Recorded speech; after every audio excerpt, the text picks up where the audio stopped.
Welcome to మన TV news bulletin. ముందుగా headlines. Oman Muscat లో ప్రవాస భారతీయులతో ప్రధాని మోడీ సంభాషణ.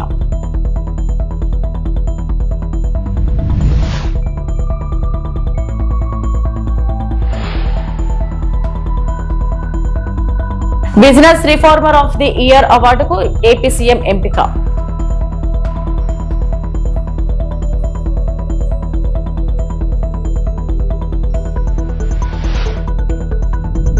అధికారంలోకి వచ్చిన 2 నెలల్లోనే వాళ్లను జైల్లో పెడతాం, జగన్ సంచలన వ్యాఖ్యలు.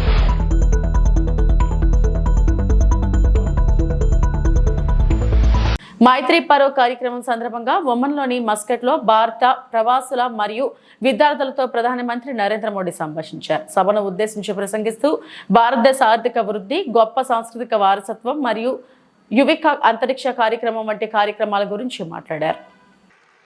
ये दुनिया भर में बसे प्रत्येक भारतीय के लिए गर्व का विषय है. दिवाली की यह वैश्विक पहचान हमारी उस रोशनी की मान्यता है जो आशा, सद्भाव और मानवता के संदेश को, उस प्रकाश को फैलाती है. साथियों, आज हम सब यहां भारत ओमान मैत्री पर्व भी मना रहे हैं.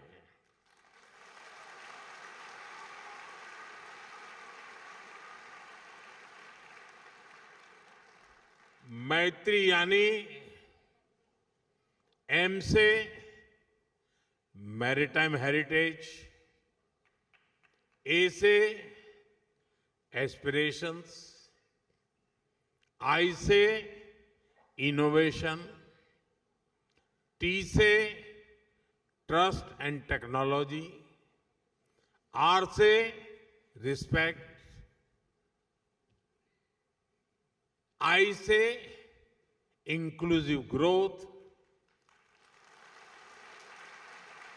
यानी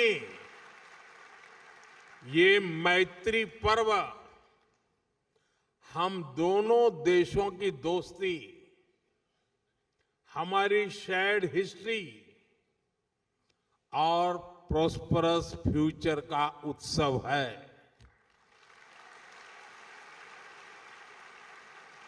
ఎవరి కర్తవ్యాన్ని వారు నిర్వర్తిస్తే మన దేశం మరింత ముందుకు వెళ్తుందని మాజీ ఉపరాష్ట్రపతి వెంకయ్యనాయుడు అన్నారు.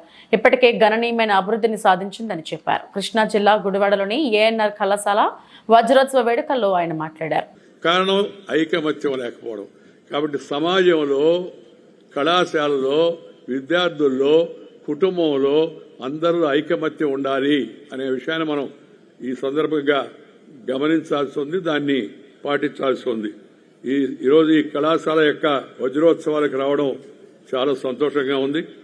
ఈ యొక్క గొప్ప సందర్భంగా మిమ్మల్ని అందరినీ కలుసుకోవడం కూడా చాలా ఆనందంగా ఉంది. ఈ రోజుల్లో ఇబ్బడి ముబ్బడిగా ఎక్కడ పట్టినా విద్యా సంస్థలు కనబడుతుంటాయి. మనకి పెద్ద పెద్ద అడ్వర్టైజ్మెంట్ కూడా కనబడుతుంటాయి. అడ్వర్టైజ్మెంట్ పెద్దగా ఉందంటే అర్థం కాలేజీ ఇచ్చినదని తెలుసుకోవాలి మనం ఎప్పుడైనా. ఆ రోజుల్లో విద్యా సంస్థ లేని లోటును గుర్తించి ప్రముఖులైన మహానుభావులందరూ పర్వతనేని వెంకటరత్నం గారు, కాజా వెంకటరామయ్య గారు, వేములపల్లి రామబ్రహ్మం గారు, ఉప్పలపాటి వీరభద్రరావు గారు, వడ్డే సోమనాథుడి గారు, లింగం వెంకటకృష్ణయ్య గారు, శ్రీ ఉపద్రష్ట పాపన శాస్త్రి గారు, వీళ్ళ పేర్లు మళ్ళా ఎందుకు చెప్తున్నానంటే నేను ఇందాక చెప్పిన సిద్ధాంతానికి విరుద్ధంగా ఇలాంటి వాళ్ళని గుర్తుంచుకోవాలి. వాళ్ళ మహానుభావుల కారణంగానే మనం ఇవాళ ఇంత పెద్ద కాలేజీ కట్టుకుని ఇంత బ్రహ్మాండంగా ఉత్సవాలు చేసుకుంటున్నాం. అలాంటి మహనీయులు మన పూర్వులు ఎవరైతే ఉన్నారో వాళ్ళు గుర్తుంచుకోవాలి. మన శ్రీనివాస్ గారు వీళ్ళందరూ వచ్చినప్పుడు చెప్పారు, సార్ కొత్త తరం మేము కళాశాల యాజమాన్యంలోకి వచ్చాం, ఏదో కొన్ని మంచి పనులు చేయాలనుకుంటున్నాం అని చెప్పారండి. మంచి పనులు తప్పనిసరిగా చేయాలి, కళాశాలను బాగా అభివృద్ధి చేయాలి. దాంతోపాటు దేశంలో వస్తున్న మార్పులేందో గమనించండి. కొద్ది రోజుల తర్వాత మన విద్యా విధానంలో మన చదువులు, మన పుస్తకాలు ఇవన్నీ అబ్సొల్యూట్ అయిపోతాయి. టోటల్గా వచ్చిన తర్వాత, ఆర్టిఫిషియల్ ఇంటెలిజెన్స్ వచ్చిన తర్వాత పెద్ద పెద్ద పుస్తకాలు చదివేటికి అవకాశం ఉండదు. సో దాన్ని ఎలా సమ్మిళితం చేయాలా మన విద్యతో, మన విద్యా విధానంతో, మన భారతీయ సంస్కృతితో. ఏ అంటే నాకు ఇష్టం లేదు, కానీ ఆగదు, ఆర్టిఫిషియల్ ఇంటెలిజెన్స్ ఆగదు. టెక్నాలజీ ఆ విధంగా ముందుకు వెళ్తుంది. ఇష్టం ఉండాలి, ఇష్టం లేకపోయినా. మొదట్లో సోషల్ మీడియా లేదు. సోషల్ మీడియా వచ్చిన కాకముందు అందరూ ఒబరాట పడ్డారు. సోషల్ మీడియా వస్తే బాగుంటుందని వచ్చింది. ఏం చేస్తామని చెప్పండి. ఇప్పుడు సోషల్ మీడియా కాస్త యాంటీ సోషల్ మీడియాగా తయారైపోయింది. కేంద్ర ప్రభుత్వం లోక్సభలో ప్రవేశపెట్టిన వీబీజీ రామ్జీ బిల్లును వ్యతిరేకిస్తూ పార్లమెంట్ ప్రాంగణంలో ప్రతిపక్షాలు నిరసన తెలిపాయి. వెంటనే బిల్లును వెనక్కి తీసుకోవాలని డిమాండ్ చేశాయి. మహాత్మాగాంధీ జాతీయ గ్రామీణ ఉపాధి హామీ పథకం అని రాసి ఉన్న బ్యానర్తో గాంధీ విగ్రహం నుంచి ముఖరద్వారం వరకు విపక్ష ఎంపీలు ర్యాలీ నిర్వహించారు. ఈ నిరసనలో కాంగ్రెస్ అగ్ర నాయకురాలు సోనియా గాంధీ, రాజ్యసభలో విపక్ష నేత మల్లికార్జున ఖర్గే, ఎంపీలు కేసీ వేణుగోపాల్, కనిమొళి ఏ రాజా తదితరులు పాల్గొన్నారు. अधिकार वापस दो, वापस दो, वापस दो, मनरेगा वापस दो, वापस दो, वापस दो, गरीबों का अधिकार छीनना बंद करो, बंद करो, बंद करो, अरे मनरेगा वापस दो, वापस दो, वापस दो, सोनिया गांधी खुद वापस दो, वापस दो, वापस दो, वापस दो, मनरेगा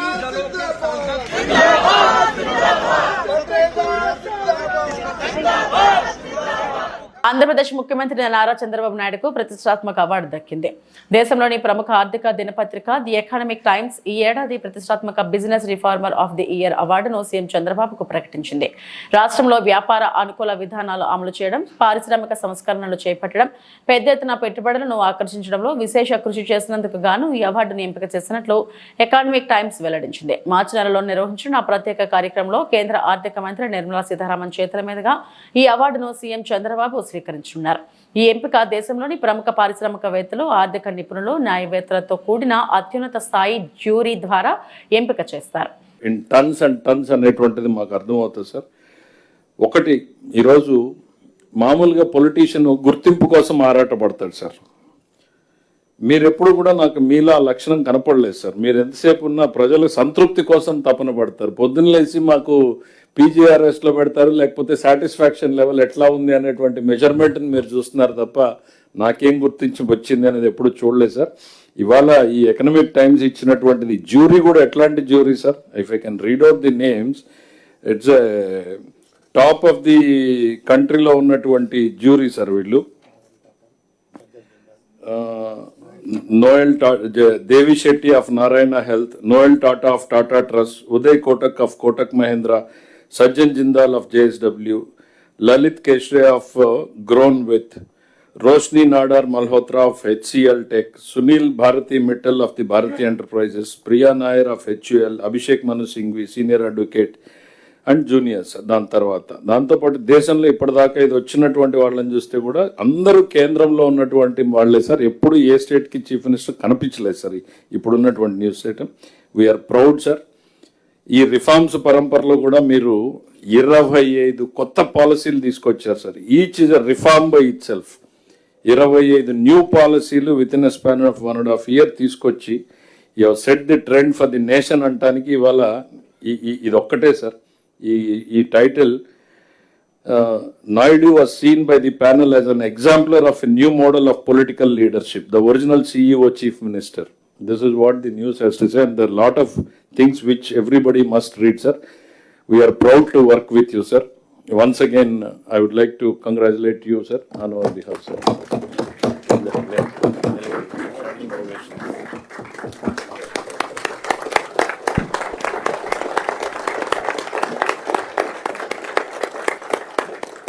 వైఎస్ఆర్ కాంగ్రెస్ పార్టీ అధినేత మాజీ ముఖ్యమంత్రి వైఎస్ జగన్మోహన్ రెడ్డి సంచలన వ్యాఖ్యలు చేశారు. ప్రభుత్వ మెడికల్ కాలేజీలను ప్రైవేట్ పరం చేయడంపై తీవ్ర స్థాయిలో ధ్వజమెత్తారు. అధికారంలోకి వచ్చిన 2 నెలల్లోనే కాలేజీలను తీసుకున్న వారిని జైలుకు పంపుతామని సంచలన కామెంట్లు చేశారు. ప్రైవేట్కు ఇవ్వడమే పెద్ద స్కామ్ అయితే జీతాలు కూడా ప్రభుత్వమే ఇస్తామని చెప్పడం అంతకంటే పెద్ద మోసమని ఆయన ఆరోపించారు. పార్టీ ముఖ్య నేతల సమావేశంలో వైఎస్ జగన్ మాట్లాడారు. 1,04,00,000 సంతకాలు చేసిన ఈ డాక్యుమెంట్స్ అన్నీ కూడా భద్రంగా కోర్టు ద్వారాలు కూడా తడతాయి. కోర్టులో కూడా పిటిషన్ వేస్తాం. 1,04,00,000 సంతకాలు రెడీగా ఉన్నాయి. మీరు ఎప్పుడు అడిగితే అప్పుడు అఫిడవిట్లు మీకు చూపించేదానికి బండ్లన్నీ రెడీగా వచ్చి మీకు చూపిస్తాయి అని చెప్పి కూడా కోర్టులో కూడా అఫిడవిట్ కూడా వేయడం కూడా జరుగుతుంది. ఇంతటితోనే చంద్రబాబు నాయుడు జ్ఞానోదయం వస్తుందని నేను అనుకోవడం లేదు. ఎందుకంటే కొంచెం చర్మం అందం కాబట్టి ఇంతటితో కూడా వస్తుందని నేను అనుకోవడంలా. ఎందుకంటే మామూలుగా మీకు గుర్తుండే ఉంటుంది, పూర్వం మనం ఎప్పుడో నేను చిన్నప్పుడు జనార్దన్ రెడ్డి గారు ప్రైవేట్ మెడికల్ కాలేజ్ ఇచ్చినారు అని చెప్పి ఏకంగా ముఖ్యమంత్రి పదవి నుంచి ఆయన రాజీనామా చేయాల్సి వచ్చింది. ప్రైవేట్ మెడికల్ కాలేజ్ ఇచ్చినారని రాజీనామా చేయాల్సి వచ్చింది. నాకు అప్పుడు నేను చాలా చిన్నపిల్లోని. అప్పుడే నేను అనుకుంటా ఉంటే ఒక ప్రైవేట్ ఒక కాలేజు, ఈరోజు ఈయనకు సిగ్గు లేదు, ఇంకొకటి లేదు, ఏకంగా లెఫ్ట్ రైట్ సెంటర్ గవర్నమెంట్ ఆస్తులను నేను ఇచ్చేస్తున్నాను అని చెప్పి స్కాములు చేయడానికి ఏమాత్రం వెనకడుగు వేయడంలా. ఇచ్చేసే కార్యక్రమం చెనిక్కాయలకు బెల్లాలకు ఇచ్చేయడమే కాకుండా స్కాముల్లో ఇంకా అన్నిటికన్నా దారుణమైన స్కామ్ ఏమిటో తెలుసా? నువ్వు ప్రైవేట్ వాళ్ళకి కాలేజీలు ఇచ్చేసిన తర్వాత ఆ ప్రైవేట్ కాలేజీలు వాళ్ళు ప్రైవేట్ కాలేజీలు ఇది నడిపేటప్పుడు వాళ్ళ జీతాలు నువ్వు ఇస్తావంట. అది ఇంకా పెద్ద స్కామ్. నువ్వు ప్రైవేట్ వానికి ఇచ్చేసిన తర్వాత ఆ private college private teaching hospital వాళ్ళు నడిపేటప్పుడు వాళ్ళ జీతాలు గవర్నమెంట్ ఇస్తుందంట. అంటే నెలకు ఒక్కొక్క కాలేజీలో కనీసం 5 కోట్ల జీతం మినిమం. అంటే నెలకు సంవత్సరానికి ఒక్కొక్క కాలేజీకి 60 కోట్లు, 2 ఏళ్ల పాటు కనీసం అంటే 120 కోట్లు ఒక్కొక్క కాలేజీకి ఎదురు వస్తుందన్నట. చెనిక్కాయలకు బెల్లాలకు ఈయన మనిషికి కాలేజీలు కట్టబెట్టడమే కాకుండా మళ్ళా ఎదురు 120 కోట్ల రూపాయలు ఎదురిస్తున్నాడు. ఇది ఇంతకన్నా ఇంకా స్కామ్, ఇంతకన్నా దారుణమైన పరిస్థితి ఎక్కడైనా ఉంటుందని అడుగుతా ఉన్నా. ఇవన్నీ రేపొద్దున మనం ఇన్ని ప్రయత్నాలు చేసిన తర్వాత కూడా ఎక్కడన్నా కూడా చంద్రబాబు నాయుడు వినకుండా దీనికి ముందుకు తీసుకొని పోతే మాత్రం ఆ తర్వాత కాలేజీలు తీసుకున్నోడిని మాత్రం మనం అధికారంలోకి వచ్చిన వెంటనే 2 నెలలు జరగక మునిపే అందరు జైళ్ళల్లో ఉంటారు. ఆ కాలేజీలు తీసుకున్న వాళ్ళు మాత్రం. స్కాములు అనేది మదర్ ఆఫ్ ఆల్ స్కామ్స్ కింద ఇది నిరూపితమవుతుంది. అంతటి దారుణంగా ప్రజలకు నష్టం జరుగుతుందని కనిపిస్తూ ఉన్నా కూడా ప్రజలు దీనివల్ల ఉచితంగా వైద్యం పొందే అవకాశం పోతుందని తెలిసినా కూడా మన పిల్లలకు తక్కువ ధరకే, ప్రైవేట్ కన్నా చాలా తక్కువ ధరకే మన పిల్లలకు మెడికల్ కాలేజీలలో సీట్లు వచ్చి చదువులు అందుబాటులో ఉంటాయని తెలిసినా కూడా ఏమాత్రం ఖాతరు చేయకుండా చంద్రబాబు చేస్తూ ఉన్న ఈ తీరుకు చంద్రబాబు నాయుడుకు గట్టి గుణపాఠం మాత్రం ఖచ్చితంగా తగ్గుతుంది. తిరుమల శ్రీవారిని గురువారం పలువురు ప్రముఖులు దర్శించుకున్నారు. ఏపీ ప్రారంభ విరామ దర్శన సమయంలో ఆంధ్రప్రదేశ్ మంత్రి నారాయణ, ఎమ్మెల్యే బొండా ఉమామహేశ్వరరావు, ప్రముఖ నిర్మాతలు దిల్ రాజు, ఏఎం రత్నం, నటుడు గంటా రవితేజ వేరువేరుగా స్వామివారి సేవలో పాల్గొన్నారు. టీటీడీ అధికారులు వారికి స్వాగతం పలికి దర్శన ఏర్పాట్లు చేశారు. దర్శనం అనంతరం ప్రముఖులకు రంగనాయక్ మండపంలో వేదాశీర్వచనం చేసి స్వామివారి ఆశీర్వచనాలు అందజేశారు.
అమలాపురం ఖరీఫ్ 2025-26 సీజన్లో గతంలో ఎన్నడూ లేని విధంగా రాష్ట్ర పౌర సరఫరాల సంస్థ ద్వారా డిసెంబర్ 17వ తేదీ వరకు కోనసీమ జిల్లాలో 56,827 మంది రైతుల నుండి 665 కోట్ల విలువ గల 2,80,683 మెట్రిక్ టన్నుల ధాన్యాన్ని సేకరించడం జరిగిందని జిల్లా జాయింట్ కలెక్టర్ టి నిశాంతి తెలిపారు. బుధవారం స్థానిక కలెక్టరేట్ నందు పాత్రికేయుల సమావేశం నిర్వహించి జిల్లాలో అత్యంత పారదర్శకంగా జవాబుదారీతనంతో ధాన్యం సేకరిస్తూ రైతులకు కనీస గిట్టుబాటు ధరలు కల్పించడం సేకరించడం జరుగుతుందని తెలిపారు. జిల్లా వ్యాప్తంగా రాష్ట్ర ప్రభుత్వం 3.5 లక్షల మెట్రిక్ టన్నుల ధాన్యం సేకరణ లక్ష్యంగా నిర్దేశించిందని, ఇప్పటికే 2,80,683 మెట్రిక్ టన్నుల ధాన్యం సేకరణ పూర్తయినట్లు వెల్లడించారు. ఖరీఫ్ 2025-26 సీజన్లో ముందెన్నడూ లేని విధంగా ఆంధ్రప్రదేశ్ రాష్ట్ర పౌర సరఫరాల సంస్థ ద్వారా ఈనాటికి 17 డిసెంబర్ 2025 ఈనాటికి డాక్టర్ బిఆర్ అంబేద్కర్ కోనసీమ జిల్లాలో 56,827 రైతుల వద్ద నుండి 664 కోట్ల విలువ గల 2,80,683 మెట్రిక్ టన్నుల ధాన్యమును సేకరించడం జరిగింది. మనకిచ్చిన టార్గెట్ 3,50,000 మెట్రిక్ టన్నులో ఇప్పుడు దాకా మన ఆల్రెడీ 2,80,000 మెట్రిక్ టన్స్ ఈ 17 డిసెంబర్ నాటికే మనం ప్రొక్యూర్మెంట్ చేయడం జరిగింది. ఇప్పటి వరకు 652 కోట్ల రూపాయలు 55,048 రైతులకు చెల్లించడం జరిగింది. 98% చెల్లింపులు 24 గంటల లోపే చెల్లించడం జరిగింది. మిగిలిన 12.25 కోట్ల రూపాయలు ఈరోజు తదుపరి బ్యాంక్ బ్యాచ్ ప్రాసెస్ నందు జమ చేయడం జరుగుతుంది. ఆంధ్రప్రదేశ్ రాష్ట్ర ప్రభుత్వం రైతు సోదరులకు మద్దతు ధర అందించడం కొరకు ఎంతో నిబద్ధతతో కూడిన ఏర్పాట్లు అనగా 96,42,000 గోని సంచులు, 2,282 రావణ వాహనాలు మరియు 5,430 తార్పాలిన్స్ అందించడం జరిగింది. రైతులకు వారి ధాన్యం విక్రయించడంలో ఎటువంటి ఇబ్బందులు ఉన్నా జిల్లా కార్యాలయం నందు ఏర్పాటు చేసిన కంట్రోల్ రూమ్ 24/7 3 షిఫ్ట్లో పనిచేస్తున్నారు. ఈ కంట్రోల్ రూమ్ నంబర్స్ 8309432487 మరియు 9441692275ను సంప్రదించి ప్రభుత్వము నిర్దేశించిన నాణ్యత ప్రమాణాలు మేరకు 24 గంటలలోపు నాణ్యతకు తగ్గ మద్దతు ధర పొందగలరు. జిల్లాలో 204 ధాన్యము సేకరణ కేంద్రాలు ఏర్పాటు చేయడం జరిగింది కనుక రైతులు ఈ సౌకర్యంను సద్వినియోగం చేసుకోవాల్సిందిగా కోరడమైనది. ధరలను ఆశ్రయించి మద్దతు ధర కన్నా తక్కువ ధరకు మీ ధాన్యంను విక్రయించి నష్టపోవద్దని ప్రభుత్వం ఏర్పాటు చేసిన ధాన్యము సేకరణ కేంద్రాల ద్వారా మీ ధాన్యము అమ్ముకోవాల్సిందిగా తెలియచేస్తున్నాము. అందరికీ కూడా ధన్యవాదాలు. మెట్రిక్ టన్స్ తీసుకోవాల్సింది ఉంది. ప్రతి మండలికి కూడా సరిపోవాల్సిన టార్గెట్ మనం ఆల్రెడీ ఇచ్చాము. సో ఏ మండల్లో కూడా ఎక్కడ ఆర్ఎస్కేలో కూడా ఏ ప్రాబ్లం లేదు. ఎక్కడైనా ఆర్ఎస్కేలో ఎక్కువ ధాన్యం వచ్చింది వాళ్ళకి ఏదైనా అడ్జస్ట్ చేయాలని కూడా ఇమ్మీడియట్గా మనం చేస్తున్నాం. అలాగే ఈ కంట్రోల్ రూమ్ కూడా 3 షిఫ్ట్ పెట్టాం, అంటే 24 గంటలు పెట్టాం, 2 షిఫ్ట్ మాత్రం కాదు 3 షిఫ్ట్ పెట్టాం. సో ఏ టైం అయినా ఫార్మర్కి ఏ ఇబ్బంది అయినా ఇమ్మీడియట్గా ఈ కంట్రోల్ రూమ్ నంబర్స్కి ఇప్పుడు చెప్పిన కంట్రోల్ రూమ్ నంబర్స్కి అది కూడా పబ్లిష్ చేయండి. ఈ కంట్రోల్ రూమ్ నంబర్స్కి కాల్ చేసి వాళ్ళు ఇమ్మీడియట్గా వాళ్ళు ఏదైనా ఇష్యూ ఉంటే రిజాల్వ్ చేసుకోవచ్చు. అలా ప్రతి ఫార్మర్కి కూడా 24 గంటల లోపలనే వాళ్ళకి ఇమ్మీడియట్గా జమ చేయడం జరుగుతుంది. ఆంధ్రప్రదేశ్ రాష్ట్ర ప్రభుత్వం చేస్తున్న చర్యల వల్ల ఎఫర్ట్స్ తీసుకున్న వల్ల. అండ్ ఏలూరు జిల్లా ద్వారకా తిరుమల పోలీస్ స్టేషన్ పరిధిలో మోటార్ సైకిల్ దొంగతనాలకు గట్టి షాక్ ఇచ్చారు. ద్వారకా తిరుమల గ్రామానికి చెందిన పేదింటి రాము కిషోర్ ఇచ్చిన ఫిర్యాదు ఆధారంగా కేసు నమోదు చేసి దర్యాప్తు చేపట్టింది. పోలీసులు CI UJ Wilson, SI T Sudheer ఆధ్వర్యంలో ప్రత్యేక ఆపరేషన్లో 3 నిందితులను అరెస్టు చేసి వివిధ ప్రాంతాల్లో దొంగతనం చేసిన 12 మోటార్ సైకిళ్లను స్వాధీనం చేసుకున్నారు. వీటి మొత్తం విలువ సుమారు 9 లక్షలు. డీఎస్పీ ఏలూరు జిల్లా ప్రెస్ మీట్ లో మాట్లాడుతూ కేసు ఛేదింపులో కీలక పాత్ర పోషించిన సిబ్బందిని అభినందించారు. ద్వారకా తిరుమల పరిధిలో దోపిడీ దొంగతనాలకు పాల్పడితే కఠిన చర్యలు తప్పవని హెచ్చరించారు. ఈరోజు మన ద్వారకా తిరుమల పోలీస్ స్టేషన్ పరిధిలో, అదేవిధంగా మన ఏలూరు జిల్లా పోలీసు, అదేవిధంగా వెస్ట్ గోదావరి ఏరియాలో కూడా ఈ బైక్ దొంగతనాలు చేస్తున్నటువంటి ముద్దాయిల్ని ఈరోజు మన Dwaraka Tirumala police station SI గారు, అదేవిధంగా బెంగళూరు సిఐ గారు ఆధ్వర్యంలో ఒక మంచి చక్కని క్యాచ్ చేయడం జరిగింది. ఈ 3 ఎవరైతే మనకి ఈ ముద్దాయిలైనటువంటి ఆరాల్ ప్రవీణ్ కుమారు, అదేవిధంగా పోగోలు శివనాగు, అదేవిధంగా ద్రోణాద్రి సాయి వంశీ, వీళ్ళు ముగ్గురు కూడా ఒక ముఠాగా ఏర్పడి ముఖ్యంగా ఈ ద్వారకా తిరుమలలో మన ఫిర్యాదుదారుడైనటువంటి ఈ పెద్దింటి రామ్ కుమార్ గారు తన బైక్ ని పెట్టుకుని ఉన్నారు. ఆ బైక్ ని దొంగతనం చేయడంతో దర్యాప్తులో భాగంగా మన ద్వారకా తిరుమల ఎస్ఐ గారు వారి సిబ్బంది ఎంతో చాకచక్యంగా ఇతను పట్టుకోవడం జరిగింది. వాళ్ళని ఇంట్రాగేషన్ చేసే సమయంలో వాళ్ళు ఏం చెప్తున్నారంటే, ఇదే కాదు మేము సుమారుగా 12 బైకులు దొంగతనం చేశాం అని చెప్పడంతో అన్ని కూడా రికవర్ చేయడం జరిగింది. ముఖ్యంగా వీళ్ళు ఈ మోటార్ సైకిల్స్ మన ద్వారకా తిరుమల పోలీస్ స్టేషన్, ఏలూరు, చేబ్రోలు, నెడమర్రు, తాడేపల్లిగూడెం, ఆకువీడు ఈ పోలీస్ స్టేషన్ ఏరియాలో అంతా కూడా వీళ్ళు దొంగతనం చేయడం జరిగింది. సరే, ఈ ముద్ద ఎవరైతే ఈ ద్రోణాదులు సాయనివతం గతంలో కూడా భీమడోల్ పోలీస్ స్టేషన్ లో అనేక కొట్లాట కేసుల్లోనూ అలానే మర్డర్ కేసులో కూడా ఉన్నాయో తన పైన షీట్ ఉంది. అదేవిధంగా వీళ్ళు ముగ్గురు కూడా దీనిపైన వీళ్ళపైన కూడా షీట్ ఓపెన్ చేయడం జరుగుతోంది. ముఖ్యంగా ఎవరైతే ఈ సాయి గతంలో దీంతో పాటు దొంగతనాలకు అలవాటు పడి నేరాలకు అలవాటు పడి ఒక ముఠాగా ఏర్పడి చేస్తున్నారు.